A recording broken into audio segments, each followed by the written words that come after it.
One of the main reasons your content is not ranking well in Google might be that you're not taking blog post length into account while creating content. But the length of your blog post is one of the key metrics.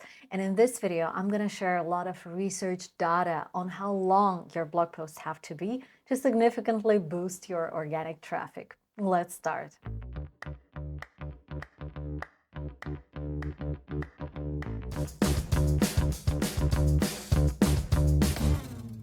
Whenever you create content for your blog, there are two main objectives you might be pursuing, and ideally you want to kill two birds with one stone. First, demonstrate your expertise. Even if your blog post does not rank on search engines at all, it showcases your expertise, and that's what you want to do anyway in any kind of practice or business. Plus, you could always use other traffic sources, such as social media, for instance. And the second goal is to get traffic. Ideally, you want your content ranked in Google, attracting as much organic traffic as possible. Now that we are focused on the goals, let's talk about its length. Your blog post might be of any length, right? It might be 300 words, 1,000 words, 2,000 words, or even more. And if you ask me which one is better, my answer would be it depends.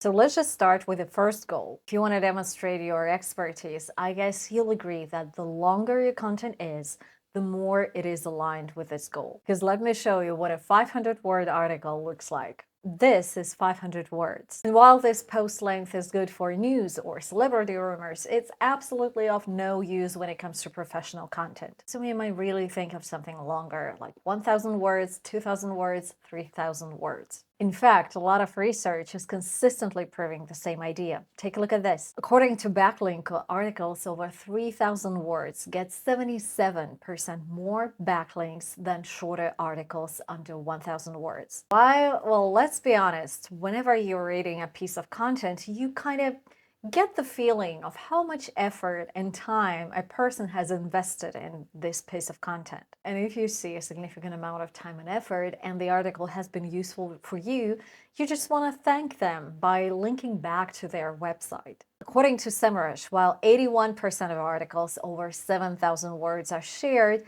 only 41% of articles under 600 words are shared. Yeah, we don't want to share blog content that is short because mostly we don't find it engaging or interesting. And finally, according to SEMrush, articles between 2,100 words and 2,400 words are considered the ideal blog post length for SEO. Not surprisingly, another research confirms this data. It indicates that articles with less than 1,000 words net an average of 3.47 shares and links, while longer articles between 1,000 and 2,000 average 6.92 shares and links. All in all, it turns out that you have to create content that is at least 2,000 words, ideally from 3,000 words. That's what research says, and you have to keep this figure in mind. 3,000 words is basically the volume of a small research. It's enough to cover the subject in depth, and yet you can always update this article with new data or because you didn't add something from the start. That's actually fascinating because an average business book is about 50,000 words, which means it basically contains around 20 articles. Now that you know the answer to the question, let's talk about the elephant in the room, shall we? According to multiple research data, you will spend from 4 to 18 hours producing this kind of article. So naturally, there's a logical question. Is it worth it? But a better question at this point is, how do you make it worth it, this kind of time and effort? Let's say you have an idea for a blog post. Now you know that it should be over 3,000 words.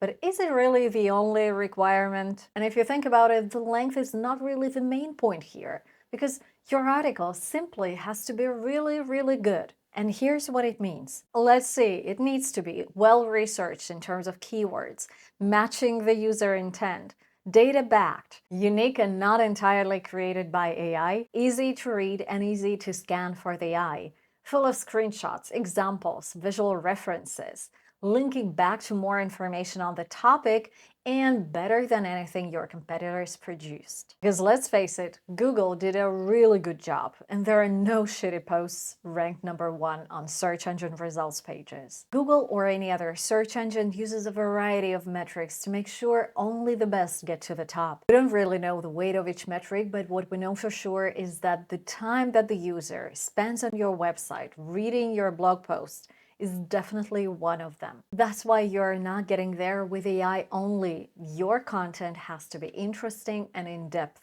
To be precise, the feeling that your reader has to get after reading your blog post is, oh my God, I have found all the answers that I need, and the person who wrote it is a genius. If you want your content to rank, aside from the blog post length, there are various factors to keep in mind. And it's hard to do that. That's why I developed a checklist for a high-performing SEO blog post, and you can download it by clicking the link below. And here's another cool exercise that I want you to do and share the results with me. If you're creating content for a specific keyword, go to Google, type it into Google search bar, and click on the top 3 results. Then check out how long these articles are, and that will provide you a pretty clear idea on how long your content has to be. Of course, that's not all, because your blog post rankings will hugely depend on other factors, such as your niche, the age of your website. And if you want to learn more about that, subscribe to the channel. Thanks for watching. That was all for today, and see you next week.